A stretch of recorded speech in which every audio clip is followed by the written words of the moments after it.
Morganics, a podcast. My name is Chris Morgan. Response to the first episode of the pod was very positive, which was quite gratifying, considering the fact I didn't know what the hell I was doing. But, like a poet once said, I must create a system or be enslaved by another man's. I will not reason and compare. My business is to create. So let's get down to it.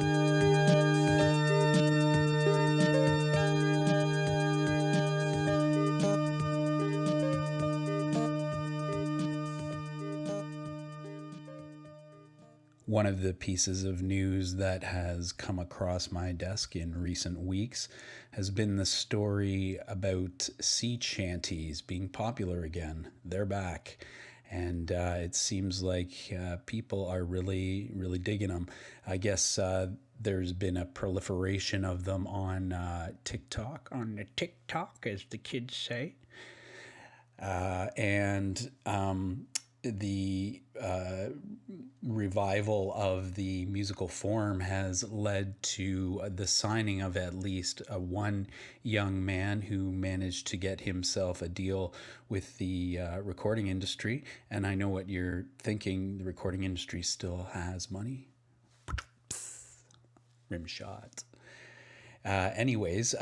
Commentators speaking about this have cited a number of reasons for why this might be happening, why this cultural phenomena is occurring, this surge of interest. One commentator I read said that it was because it makes us kind of all feel like we're pirates out on the high seas, are out for adventure. And it's kind of an antidote for the more sedentary, dull lives that we are kind of living with these days. Another commentator spoke about how sing-along choruses are good for doing chores around the house and that sort of thing, kind of mundane tasks, and that's a good idea too. I think that the popularity might be due to the fact that all of us feel like we're a little bit at sea. And in that metaphorical sense, we're not really sure what our next port is going to be. And that kind of brings me to one of the ideas I wanted to introduce in the pod for this episode, which was the idea of the liminal or liminality. It's the same word that you see in subliminal. The word itself means threshold, but its applications in social psychology and in anthropology speak to a situation where an old arrangement has fallen away and a new one still has yet to take shape. And I feel like that particular description sounds very much like the social situation that we all find ourselves in right now. Whatever your feeling about the public health initiatives that have taken place over the past year, or your political disposition, or any of that sort of thing, nobody can make an argument for the fact that their lives haven't been affected by the events over the past year. So that being said, I wanted to touch a little bit on the idea of liminality, and I'm going to return to it a little bit later on. But first off, I wanted to introduce the essay that I am going to be presenting this episode. It is an essay on the subject of conspiracies, which itself is kind of a liminal subject, a subject that's found a lot of interest in the popular mindset and also as a justification for certain political actions. It seems to be a timely subject matter, so that's why I thought I would share some thoughts on the subject.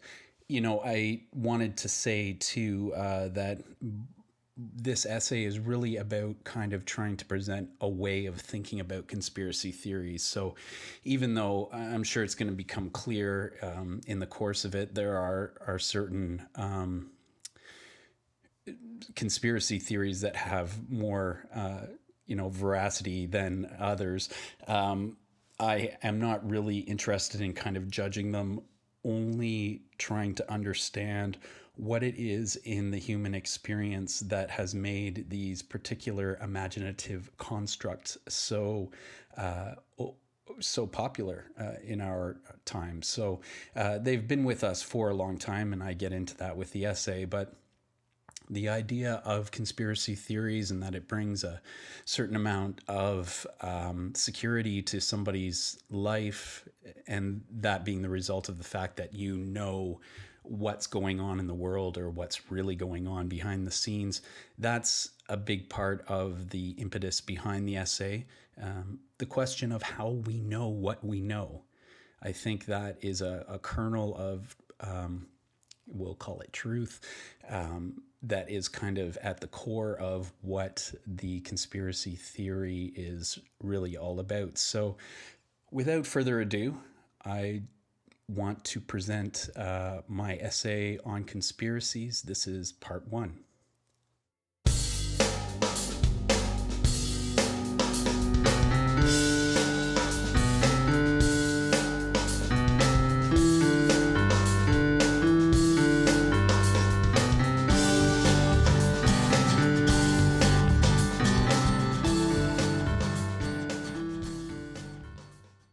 On Conspiracies, Part 1.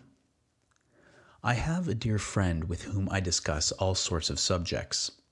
The two of us are particularly adept at a kind of conversation that is loose and rambling. These qualities, in and of themselves, are not unique. Most people could probably name one or two other individuals with whom they share such a rapport. One of the things that made our conversation special, though, is the fact that we've known each other for over a quarter century, and as such, we enjoy the kind of conversational shorthand that all longtime colleagues share. Also, he lives on the other side of the world now, in Asia, and so he brings those experiences to bear on our discourse, which widens the scope of its proliferation. It was during one of these loose and rambling discussions that he and I found ourselves speaking on the subject of conspiracy. The two of us share many perspectives in common, so it came as something of a shock to find unsettling differences revealed during our discourse, and it led to a response which is presented in the exposition I proffer here.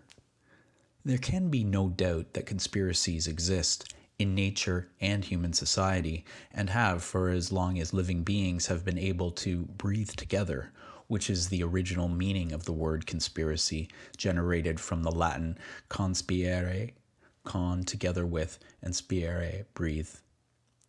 Even among our faunal cousins, forces align to disrupt the status quo. A head chimpanzee is displaced by a rival who is aided by other like-minded chimps, or the alpha of a wolf pack is torn to bits by would-be usurpers, who then turn on each other until a new leader emerges. Could these coups be accomplished without secret alliances, albeit alliances formed on an instinctual level of awareness? That seems implausible. But it is conspiracies of the humankind that are by far the most imaginative and complex. This is entirely in order, since it is the peculiar property of Homo sapiens sentience to make abstract realities seem almost tangible to the senses while remaining just beyond reach of them. These realities are not just intellectual abstractions, but emotional ones too, and more often than not, a combination of both. They can be identified by everyday nomenclature in the language of law, mathematics, politics, commerce, art, religion, science, and so on. Realities represented by language and the artifacts they produce are the stuff of imagination and reason set to work in the world, the mythos and the logos. My philosophical forebearer called these realities true world theories, which is as good as a signifier as any. Civilization itself, in fact, is built upon intimation of these realities, which arose in the deep well of time, like a flame alighting the dark. Steering clear of metaphysics for now, I'll elaborate on mythos and logos later. And having asserted that human awareness has the aforementioned property of conferring reality to a given perspective, we can bring that knowledge to bear on the subject of conspiracy. Firstly, though, for the purposes of this essay, let's define conspiracy as the intent of a few individuals to control the majority of the population using coercion, deception, misinformation, disinformation, and propaganda. Secondly, we'll acknowledge that conspiracy narratives are about power and keeping the mass population in the dark, prostrate to those who will benefit from the conspiracy, whether that is banks, big pharma, government, elites, etc. With these basic definitions in place, a metric can be contrived to measure a range of conspiracy theories, from the proven to the fantastical. Of the three broad categories that will exist within the spectrum of this metric, the first is comprised of conspiracy theories that have been shown to be factually, historically, and scientifically verifiable by institutions and persons charged with guarding the gate, metaphorically speaking, between what is known and what is unknown. I know what you're going to say now, reader. What if the guardians themselves are conspiring to keep us in fetters, putting blinds over our eyes to conceal and dissemble what truth can be found in this world? Quis custodes ipsos custodes, as a Roman poet once asked. Only the context here isn't marital fidelity, but fidelity to an idea of knowledge that is incorruptible. There is, of course, no knowledge in this world without error. Contingency and uncertainty appear to be essential ingredients of what could be described loosely as a common reality, and these ingredients seem baked into the very nature of things. But even with that admission, there is value to epistemic fidelity in some form of objective knowledge, value to the notion there exists a vast, eminent, and collaborative transhuman intelligence, and value in believing people can make informed declarations with conditional certainty. Even if this vision is aspirational, its effect in the world is substantive and measurable. So, in the spirit of such a conceit, here is a way that we might think about knowledge claims that validate the legitimacy of conspiracies listed in the first category. Consider the factors that go into making of a diamond necklace. There are diamonds themselves, which are analogous to facts that can be reasonably asserted about a given conspiracy. Diamonds are the result of time and pressure, and mined by way of human ingenuity, industry, and greed.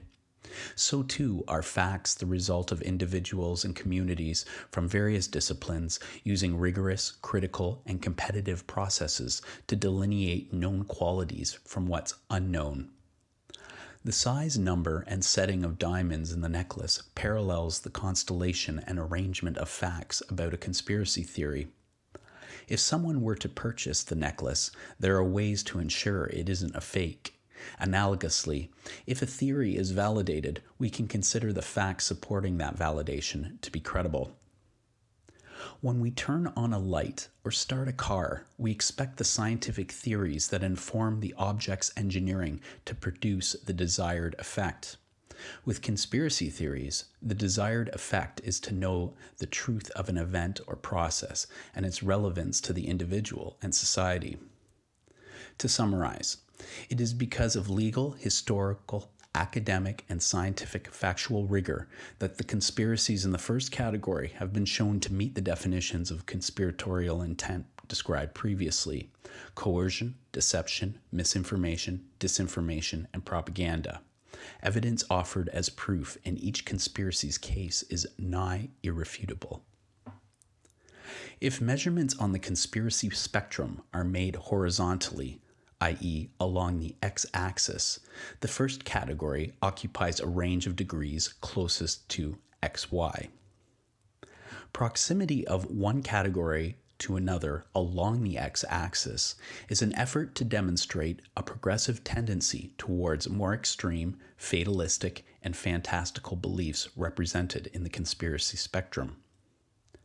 The x-axis measures epistemic veracity and dissonance, or the tension between knowledge and belief. As integers increase along this axis, associated conspiracy theories become less verifiable.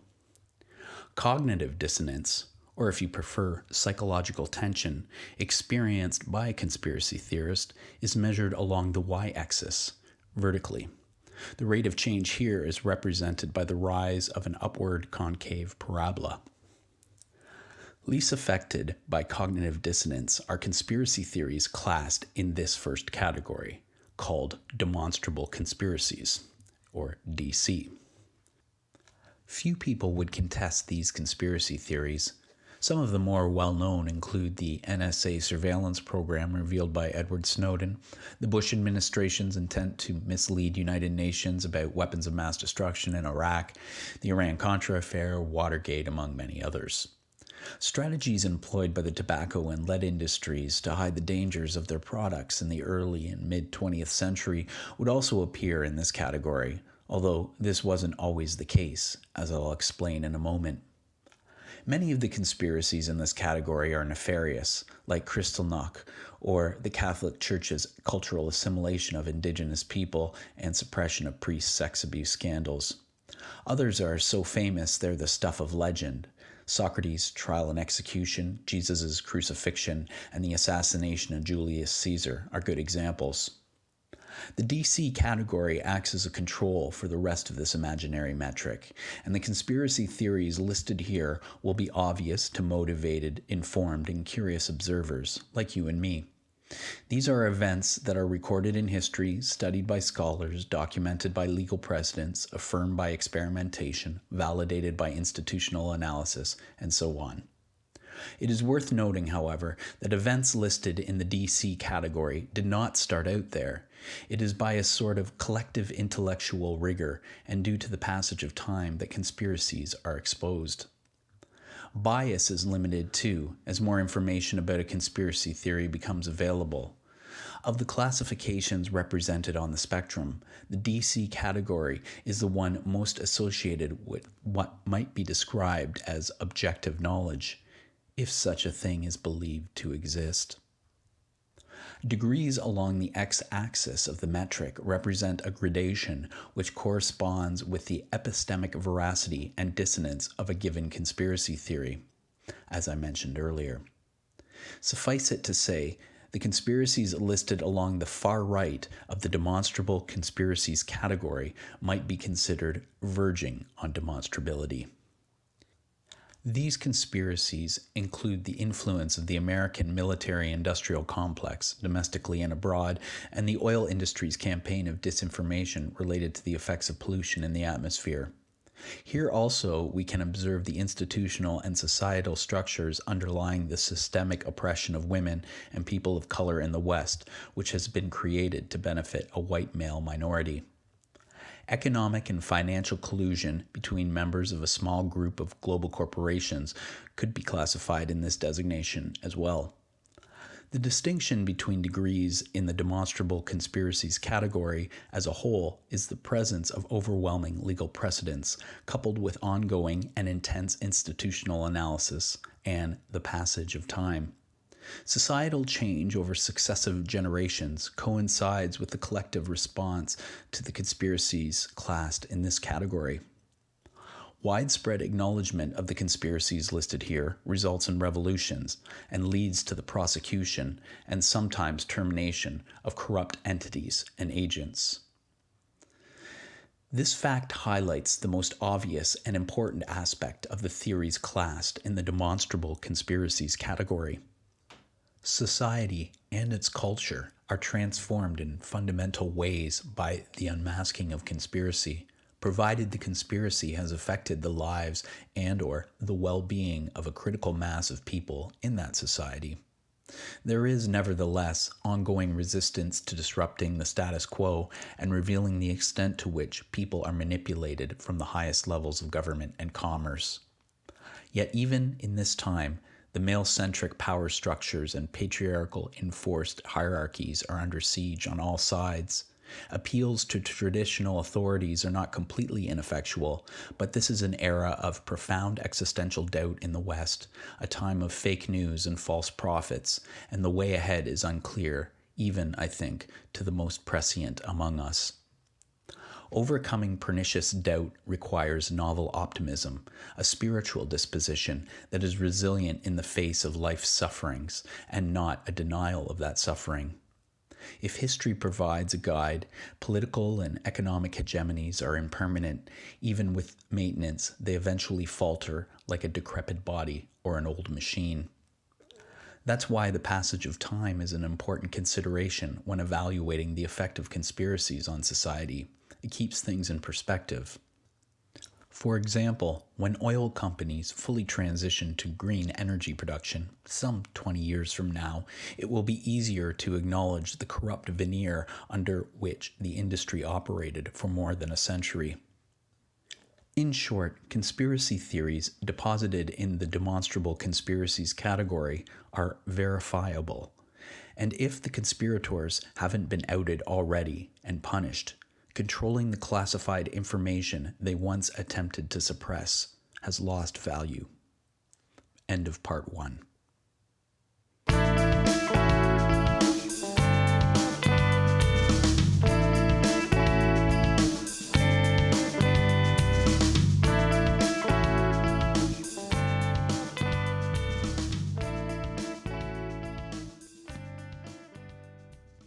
It's all a big conspiracy, man. You don't get it, man. You don't get it. Wake up, man. I like how the essays that I've presented to you so far sound like they were written by a 19th century duke or something. It's the style that I like to write in when I'm doing this sort of work, but don't think it's escaped my attention. Anyways, I wanted to present that to you, and I may have an opportunity to present the second part of that essay on conspiracies, but we will see what comes up in future episodes of the pod. Last episode, I talked about something called the franchise check-in, and the franchise check-in is a chance for me to opine on my favorite fantasy, science fiction, and superhero franchises.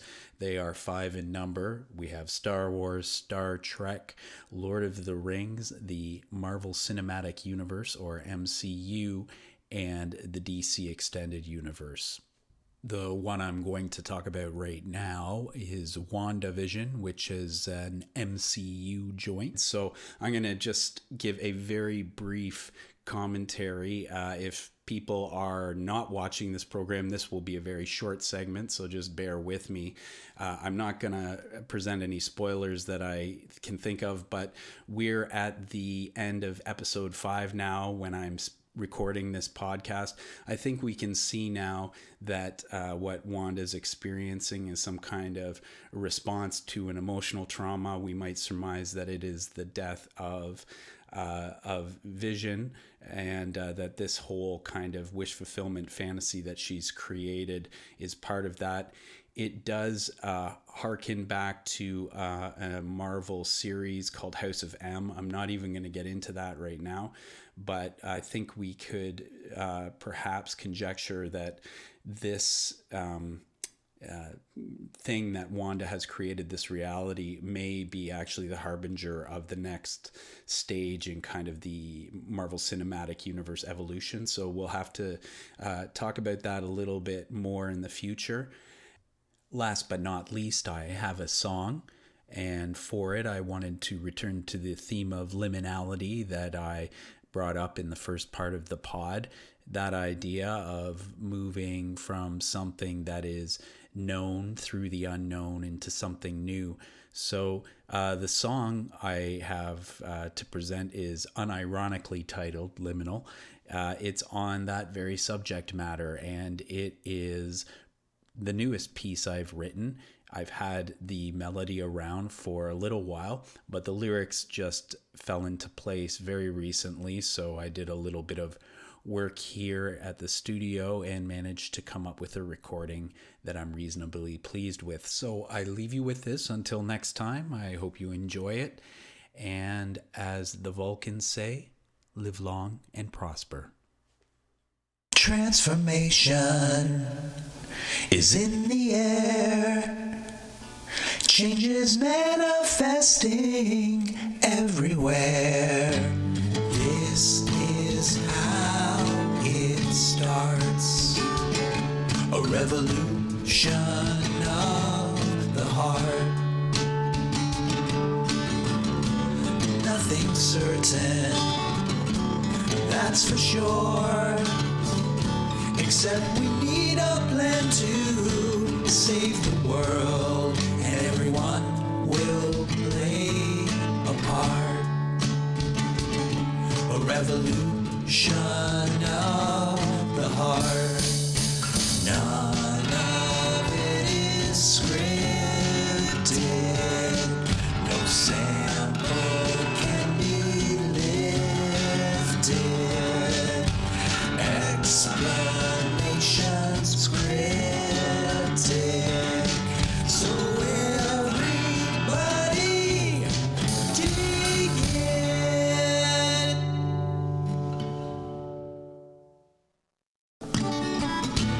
There's no way back to what's been. A new place waits for us, so let's begin. This is how it starts. A revolution of the heart. Empires rise and fall as time devours all. Multitudes enthrall. Apocalypse forestall.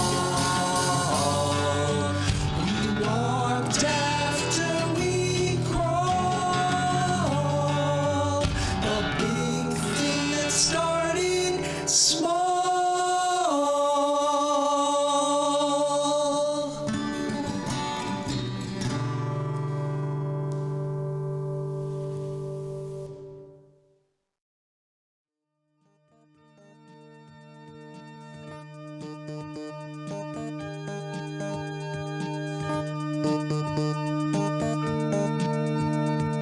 Morganics, a podcast, was recorded at Furious Styles Studios in February 2021. Got a question, complaint, comment, or concern? Contact morganicspodcast@gmail.com. That's morganicspodcast@gmail.com. And thanks for your correspondence.